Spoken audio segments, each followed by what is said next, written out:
మిత్రులారా, టక్కోలి గ్రామం నుండి ఇండ్ల రవికుమార్ గారు ఒక మెసేజ్ చేశారు. డాక్టర్ గారు, నా వయసు 65 సంవత్సరాలు. నేను ఒక వ్యవసాయదారుని. నా కుమారుడి వయసు 35 సంవత్సరాలు. అబ్బాయి బెంగళూరులో ఉద్యోగం చేస్తా ఉన్నాడు. సంతోషమే. కానీ నేను ఎప్పుడు ఫోన్ చేసినా కూడా నానా నాకు జలుబు ఉంది, దగ్గుంది, ఆయాసం ఉంది, లేకపోతే నానా మొన్న నేను హోటల్కి పోయాను, కడుపు నొప్పి, వాంతులు, బేదులు అంటూ రకరకాల కంప్లైంట్స్ చెప్తూ ఉంటాడు.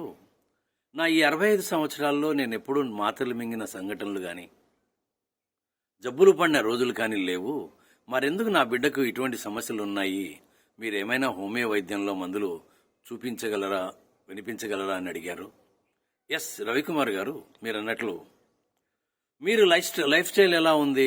వ్యవసాయము, తృప్తిగా జీవనము. బాబుకు 2 రకాల సమస్యలు ఉన్నాయి. ఏంటి అంటే, ఒకటి లైఫ్ స్టైల్ డిసీజెస్, రెండవది ఇమ్యూనిటీ లోపము. ఏ జబ్బులైనా కూడా, పెద్ద క్యాన్సర్ కానివ్వండి, మానసిక ప్రశాంతత, సరైన ఆహారపు అలవాట్లు, వ్యవహారపు అలవాట్లు, సరైన వ్యాయామము లోపం కావడం వల్ల ఈ జబ్బులు ఎక్కువగా వస్తున్నాయి. నా ఈ 35 సంవత్సరాల వైద్యానుభవంతో చెప్పేటి ఏంటంటే, 3 ప్రధానమైనటువంటి మెడిసిన్స్. ఒకటి మన భారతదేశంలో దొరికేటి టీనోస్పోరా కార్డియోస్పెర్మా అని, రెండవది వైథీనియా అంటే అశ్వగంధ, మూడవది నార్త్ అమెరికాలో దొరికేటువంటి ఎకినేషియా మదర్ టించర్. అంటే ఇవన్నీ కూడా ఒక కషాయము అనొచ్చు మనం మన భాషలో. ఈ కషాయాలు వాడడం వల్ల వ్యాధి నిరోధక శక్తి పెరుగుతుంది.